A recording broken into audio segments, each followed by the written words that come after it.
신명기의 말씀을 오늘 함께 봤습니다만 이 신명기는 그 이름 자체부터가 흥미롭습니다. 원래 히브리 성서에서는 그저 말씀이라는 뜻, 드바림이라고 이렇게 불렸지만 그리스어로 번역되면서 두 번째 율법 또는 거듭되는 율법이라는 그 말로 듀트로노모스, 여기서 영어로 듀트로노미 이렇게 됐죠. 그리고 우리말 신명기도 역시 그 의미를 그대로 번역을 한 겁니다. 펼신이죠. 거듭신, 거듭되는 말씀이다. 그런 의미로 우리 이렇게 번역을 했습니다. 근데 이 제목은 이스라엘의 왕권을 제안하는 그 경고와 더불어 주어진 그 말씀에서 비롯됩니다. 일주일 전인데 기억 못 하시죠? 지난주일에 말씀 중에 얘기를 했던 본문 말씀입니다.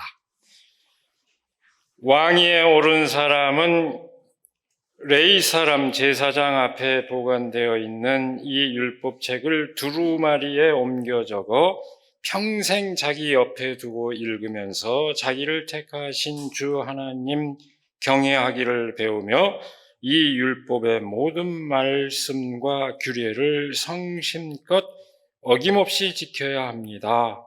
신명기 17장 18절에서 19절 말씀, 여기서 두루마리에 다시 옮겨 적은 율법, 이 말이 이 책의 제목이 그대로 된 것입니다. 다시 말하자면 율법의 복사본, 이것을 다시 적어서 그걸 두고두고 읽어라. 그 말이 이 책의 제목이 된 것입니다.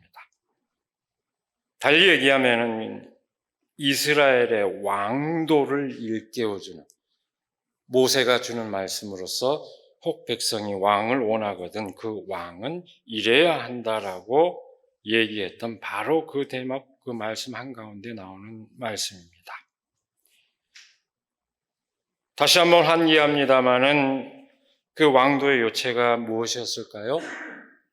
이스라엘의 통치자는 군사력을 확장하거나 군사 동맹에 의지해서는 안 되고, 군마를 늘리지 말고 군마를 구하기 위해서 이집트로 가지 말라고 했습니다. 의지해서는 안 되고, 또한 재물에 집착하거나 화려한 생활을 해서는 안 되고, 그 어떤 구성원도 소홀히 여기지 않으며 오직 하나님의 말씀을 따라 공평하게 행해야 한다는 것이 그 요체입니다. 그러니까 책 제목 자체가 그 교훈을 다시 환기해주는 그런 의미를 지니고 있습니다. 백성과 그 지도자가 거듭 새기며 따라야 할 말씀이다. 그런 의미입니다. 다시 신명기 전체의 그 성격을 생각을 해볼까요? 이 신명기는 출애굽 이후 40년 광야의 그 유랑 생활을 마치고 가나안 복지를 바로 눈앞에 둔 상황에서 모세가 백성들에게 설교하는 그 형식으로 기록되어 있습니다. 이 신명기는 출애굽기와 같은 책이 전하고 있는 율법을 집약해서 다시 반복하고 있습니다. 그러나 단순 반복은 아닙니다. 스토리상으로 보면 가나안 복지를 앞두고 있지만 기록된 상황을 헤아릴 것 같으면 이미 왕정이 형성이 돼서 그 기원전 8세기경에 그 왕정 시대의 불평등한 상황을 반영을 하고 있을 뿐만 아니라 마지막으로 기록이 된 그 시점, 그러니까 6세기에 바빌론 포로 그 유배기의 그 상황, 그 당시에 편집되던 그 당시의 상황을 동시에 반영을 하고 있고, 그런 관점에서 옛 율법을 다시 해석하고 있습니다. 이 신명기는 모세 오경의 결론이자 동시에 이어지는 신명기 역사의 그 서론에 해당하는 책입니다. 신명기 역사는 지난 주일에도 말씀드렸죠. 사사기, 사무엘, 열왕기로 이어지는 그 역사책입니다. 그 역사책의 서론에 해당하는 책이면서 구약 성서의 뼈대를 형성하는 그 정신을 담고 있습니다.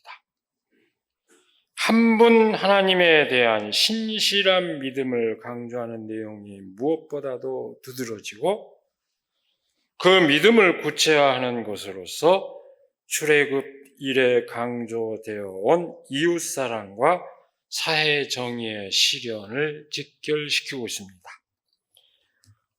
오늘 우리가 함께 읽은 이 본문 말씀은 그 신명기의 서설로서 크게 보면은 네 토막으로 나눠집니다. 첫 번째로 하나님의 법도를 따르는 의미를 5절에서 8절에서 얘기를 하고 있고, 그 다음에 그 법도를 기억하며 자손 대대로 가르치는 것의 중요성을 9절에서 10절에 이르기까지 얘기합니다. 그리고 그 법도를 받은 사건에 대한 기억 11절에서 14절입니다. 그리고 마지막으로 그 법도를 주신 하나님을 섬기는 것이 어떤 의미를 지니는지 15절에서 20절까지 얘기하고 있는 그런 내용으로 구성되어 있습니다.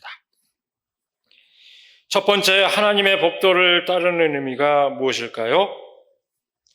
장차 하나님께서 약속하신 땅에 들어가 살게 될 때 하나님께서 주신 법도를 따르게 되면 그 나라와 백성이 지혜롭고 슬기롭다는 것을 세상 만민이 알게 될 것이다. 그런 얘기입니다.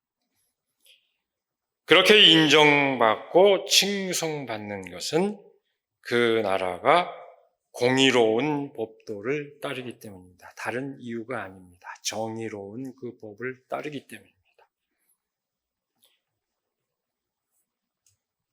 여기서 이 하나님의 법도는 통상적으로 사람들이 생각하는 것처럼 사람을 제약하는 것이 아닙니다. 올가매는 것이 아닙니다. 사람을 돌보고 저마다의 권리를 보장하는 그런 성격을 지니고 있습니다. 그것이 공의로운 법도의 성격입니다. 그리고 그것은 성서가 이해하는 법의 정신입니다. 두 번째, 그러기에 그 법도는 내내 기억되어야 하고 자손 대대로 물려주어야 합니다.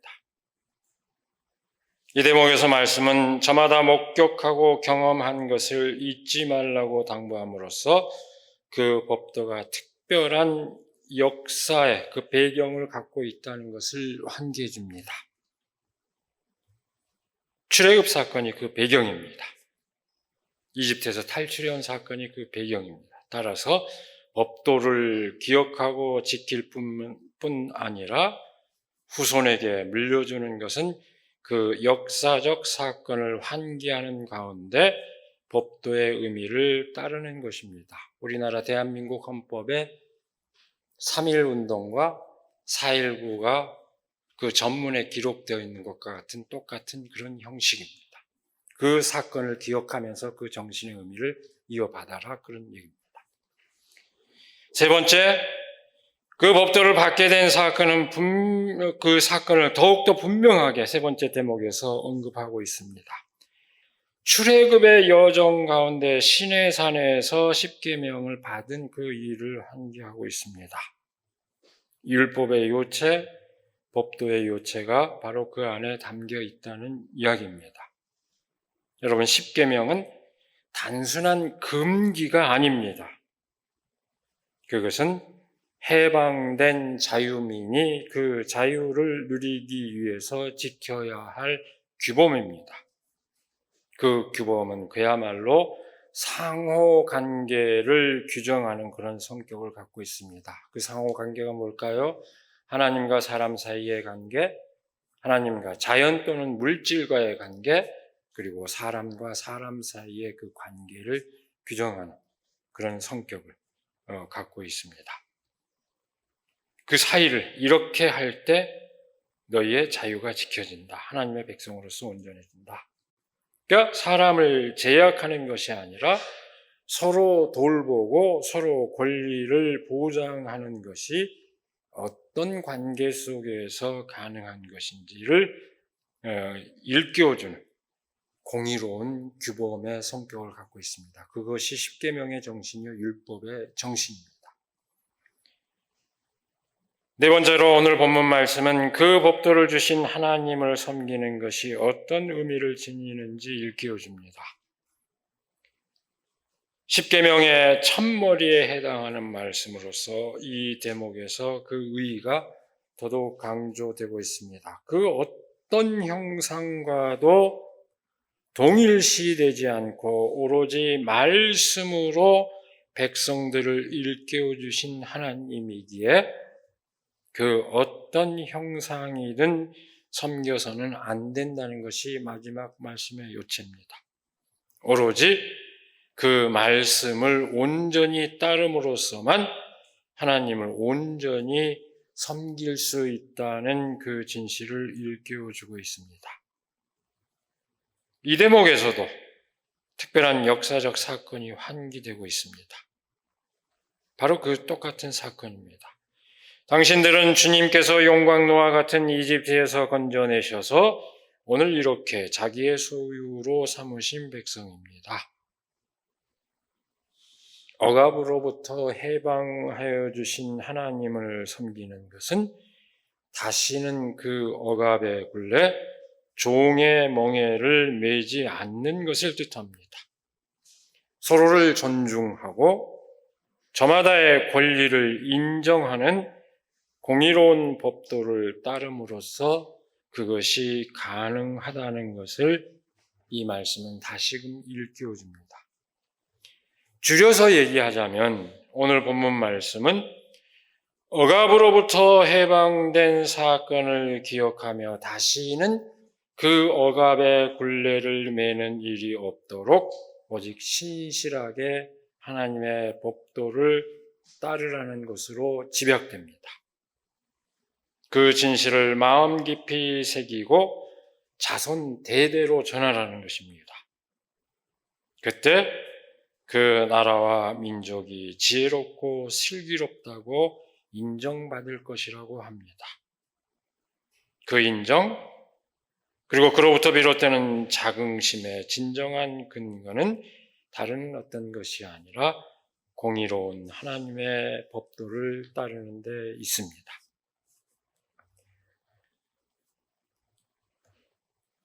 여러분, 역사를 어떻게 기억하고 있느냐 하는 것은 그 기억하는 사람들의 미래 향방을, 그 방향을 결정합니다. 모든 역사는 단순히 과거를 재현하는 것으로 기억되는 것이 아니라 오늘을 사는 사람들의 의지와 소망에 따라서 그 의미를 재조명하는 방식으로 기억되는 것입니다. 오늘 우리가 함께 공동 기도를 드렸습니다만 오늘 우리의 교회는 오늘 이 주일을 평화 통일 주일로 지키고 있습니다. 8.15 광복절과 가장 가까운 주일을 그렇게 온 나라의 교회가 그렇게 지키자고 그렇게 약속한 그런 주일입니다. 일제로부터 해방되었으나 곧바로 이어진 분단과 전쟁의 뼈아픈 역사를 기억하는 방식입니다. 남북이 하나 되어 평화를 이루고자 하는 소망, 아니 평화로 남북이 하나 되어야 한다는 그 소망의 표현입니다. 우리가 8.15를 8월 15일을 그렇게 기억하는 것은 역사를 기억하는 방식과 관련이 되어 있습니다. 우리는 동학에서 3.1 운동으로 이어진 위대한 정신의 역사를 기억하고 있습니다. 그것은 당면한 정치적 상황을 타개하고자 하는 저항이었지만 실로 숭고한 정신을 그 밑바탕으로 하고 있습니다. 하늘과 땅이 상응하고 그 가운데 서로가 서로를 극진히 모시는 사람이 하늘과 같이 대하면서 서로 모시는 그 개벽, 그 개벽을 바랐던 동학의 정신은 3.1 운동으로 그대로 이어졌습니다. 나를 세우는 것이, 남을 무너뜨리는 것이 아니라 오히려 더불어 세우는 길이 되어야 한다는 것이 3.1 독립선언의 요체입니다. 그 정신은 모든 사람이 공평해야 한다는 삼균주의 정신으로 일제야 독립운동 과정에서 계승되었습니다. 조수왕 선생이 얘기했던 경제에서의 균등, 정치에서의 균등, 교육의 균등, 이 세 가지 균등이 이루어져야 한다는 그 삼균주의로 이어졌고, 그리고 임시정부의 민주공화국으로 구체적인 정치적 표현으로 구체화되었습니다. 일제로부터 해방을 맞이했지만 남북이 분단되었을 때 좌우를 다 아울러서 통일 국가를 세우고자 했던 입장으로 또다시 이어졌습니다. 언제 들어봐도 명문인 김구 선생님의 나의 소원도 같은 맥락에 있습니다. 대개 기억할 겁니다.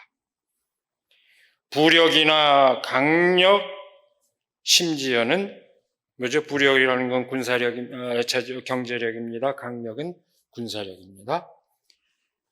심지어는 과학 기술의 힘이 아니라 인의와 사랑을 배양하는 정신 문화를 자랑하는 그런 나라가 되기를 소망했던 그 꿈입니다. 그렇게 또 이어졌습니다. 비록 분단국가의 헌법이 되고 말았지만 대한민국의 재헌헌법 역시 그런 정신의 전통에서 전적으로 비켜서 있지 않습니다. 대한민국의 재헌헌법은 굉장히 진취적인 그런 정신을, 독립운동 과정에서 형성된 그런 정신을 그 밑바탕으로 하고 있습니다. 그 이후에 누더기가 됐다가 다시 개선이 됐지만 원래 헌법은 굉장히 진취적인 정신을 바탕으로 하고 있습니다. 어쨌든 불행히도 우리 역사는 그 꿈이 좌절된 역사였습니다. 극단의 분단국가 체제가 형성이 됐습니다. 그리고 그 안에서 남쪽은 경제력은 물론 군사력과 과학기술력도 갖췄지만 그만큼 증오와 적대가 강화되었습니다. 반공주의를 전면에 내세운 국가정책이 적대의식을 강화했고 그것은 사람들 가운데서 내면화되었습니다. 전쟁을 일상으로 경험했던 세대의 상처는 일상을 전쟁으로 겪어야 하는 세대의 상처로 전이되었습니다. 그럼에도 불구하고 그 질곡을 넘어서고자 하는 분투 또한 면면이 이어지고 있습니다. 참으로 다행스러운 것은 한번 불꽃을 피운 정신세계의 빛은 그렇게 쉽사리 사그라들지 않는다는 것입니다. 그 빛이 끊임없이 우리를 비추고 끊임없이 우리를 인도합니다. 여러분, 성서를 볼 때마다 우리가 확인하는 진실입니다만 성서의 세계에서 끊임없이 백성들의 그 거역하는 역사 속에서도 끊임없이 하나님의 법도를 일깨우는 역사가 이어지듯이 우리 역사에서도 엎치락뒤치락 하는 역사는 계속되고 있습니다. 제가 종종 인용합니다마는 흥미로운 연구 결과를 이 시간에 다시 한번 환기하고 싶습니다. 제가 얘기했어도 여러분들의 망각에 의존해서 다시 인용합니다. 미국의 그 정신의학자 제임스 길리건이라는 분은 사회적 폭력의 문제를 연구하다가 아주 묘한 현상을 발견했습니다. 자살률과 살인율이 동반해서 급격히 올라갔다가 급격히 떨어지는 현상입니다. 자살률과 살인율은 동시에 올라갔다가 동시에 떨어지고, 그리고 역사를 보니까 계속 이런 곡선, 오르락내리락하는 곡선을 그리고 있는 게 이게 왜 이럴까? 그래서 그 연구 결과를 이 현상을 보니까 마치 전염병처럼 쫙 번졌다가 싹 사그라들었다가 올라갔다는 이 현상에 대해서 의문을 품고 연구를 해서 그 연구 결과를 왜 어떤 정치인은 다른 정치인보다 해로운가? 부제로 정치와 죽음의 관계를 밝힌 정신의학자의 충격적 보고서라는 그 책에다 담았습니다. 1900년부터 2007년까지 그 경향을 살펴보니까 결론은 그렇습니다. 살인율과 자살률이 높은 시기는 공화당 집권기와 딱 일치했습니다. 그리고 대통령 중심제이다 보니까 역시 대통령, 의회가 다수이냐 아니냐보다도 더 중요한 것이 어느 당의 대통령이 됐느냐 하는 것과 딱 그대로 일치했습니다. 왜 그랬을까요? 그 당이 추구하는 정책이 불평등을 강화하고 사람들을 강력한 수치심과 모욕감에 노출하기 쉬운 정책이기 때문이라는 결론입니다. 그것은 일체감과 열등감을 조장하며 타인을 무시하고 경멸하도록 부추기는 불평등을 찬미하는 문화를 그 정책들이 숭상하게 만든다는 것입니다. 이런 식으로 수치심과 모욕감이 팽배해 있는 사회에서는 의도적 살해, 타인을 살해하든지 자기 스스로를 살해하든지 이 의도적 살해가 발생할 확률이 높아진다는 결론입니다. 물론 그 반대의 경향도 분명합니다. 포용적인 정책을 펼치는 민주당이 집권하는 시기는 그 반대로 그 비율이 낮아졌습니다. 미국뿐만 아니라 오스트레일리아, 영국에서도 유사한 결론이 나왔습니다. 굉장히 흥미진진한 내용이 많습니다. 단순히 정치 현상이 아니라 정치에 관심을 갖고 접근했던 것이 아닌데 그런 결론을 얻었고 이것은 단순히 정치의 문제가 아니라 문화 현상, 어떤 윤리를 지향해야 할 것인가 하는 것을 면밀하게 아주 수치 속에서 그걸 다 읽어냅니다. 흥미진진한 그런 책입니다. 줄여 말해서 이 사실이 뜻하는 바가 무엇일까요? 어떤 사회 공동체가 공통적으로 추구하는 가치, 아니 그 사회 구성원들에게 큰 영향을 끼치는 정책은 그저 정치의 문제로 끝나지 않고 사람들의 생사를 가르는 문제가 된다는 것을 뜻합니다.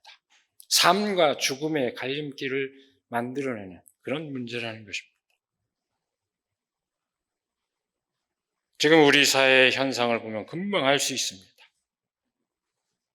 토건 세력과 정치 세력의 야합으로 엉뚱한 장소를 축제 장소로 삼았으니 잼버리 축제가 축제로서 성공할 리 없었습니다. 또 그렇게 해서 당면한 상황에서 스스로 해야 할 몫을 찾기보다 누군가 남 탓을 계속 해야 되는 것을 봤을 겁니다. 그렇게 남 탓만을 해대고 있었으니 그 대응 또한 원활할 리가 없었습니다. 우왕좌왕할 수밖에 없습니다. 최근 자살 사건 계속 많지만 두드러진 그런 사건들이 돌출하고 있고 또다시 묻지마 살인 사건이 다시 빈발하고 있습니다. 그런 것이 다 어떤 상황과 관련이 있을까요? 걸핏하면 편을 가르고 사람들에게 분노와 증오를 불러일으키는 언사가 넘쳐나는 그런 정치 현실과 직결되어 있는 사회 현상입니다. 길건의 통찰에 의하면 그건 우리 한국 사회도 예외 없이 그런 경향이 그대로 드러난다고 봐요. 그러나 또 하나, 이 책을 보면 흥미진진한 게 많습니다. 왜 보수는 경제에 강하고 진보는 약하다라고 생각하는데 천만의 말씀 통계 자료를 다 분석해 보니까 경제가 망가진 건 보수 정권 때입니다. 되살아난 건 다 민주당 정권 때. 여러 가지 우리의 편견을 뒤집는데 어쨌든 얘기를 자제하겠습니다. 중요한 것은 다른 한편으로 이런 불행한 이 시사하는 바가 무엇이냐? 다른 한편으로 그 불행한 사탄은 뒤바꿀 수 있다는 것을 이 연구 결과는 보여주고 있습니다.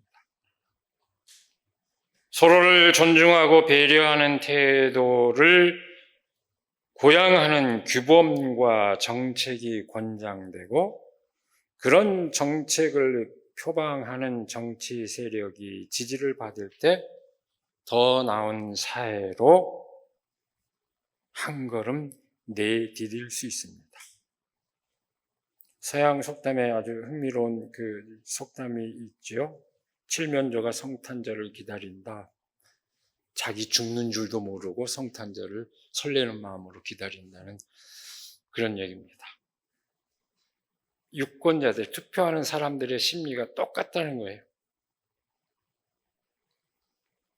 자기들이 죽음으로 내몰리는 줄도 모르고 엉뚱한 정치 세력을 지지하는 그런 어리석음에서 사람들이 돌아설 때 사회는 더 나아집니다. 하나님의 법도를 지키고 전수함으로써 지혜롭고 슬기롭다고 인정받고 공의로운 법도를 구현한다는 자긍심을 우리가 지닐 수 있어야 할 것입니다. 우리 스스로 이 말씀의 뜻을 새기고 구현할 뿐만 아니라 우리 사회가 그 뜻을 따라서 평화롭게 되도록 헌신하는 우리가 되기를 시간에 간절히 기원합니다. 기도하겠습니다. 하나님, 우리를 인도하셔서 다시는 억압의 굴레를 매지 아니하고 참 자유를 주시는 그 하나님의 법도를 일깨워 주신 그 은혜를 감사드립니다. 늘 그 하나님의 뜻이 무엇인지, 하나님의 법도가 무엇인지 새기며 우리가 참 자유를 누릴 수 있도록 하나님 함께하여 주시옵소서. 어리석은 미망에서 벗어나 참 생명을 살리고 모두가 삶의 기쁨을 누리는 그런 세상을 위해서 바른 길을 가게 하시고 거기서 참 삶의 기쁨을 맛볼 수 있도록 인도하여 주시옵소서. 우리 주 예수 그리스도의 이름으로 기도드리옵나이다. 아멘.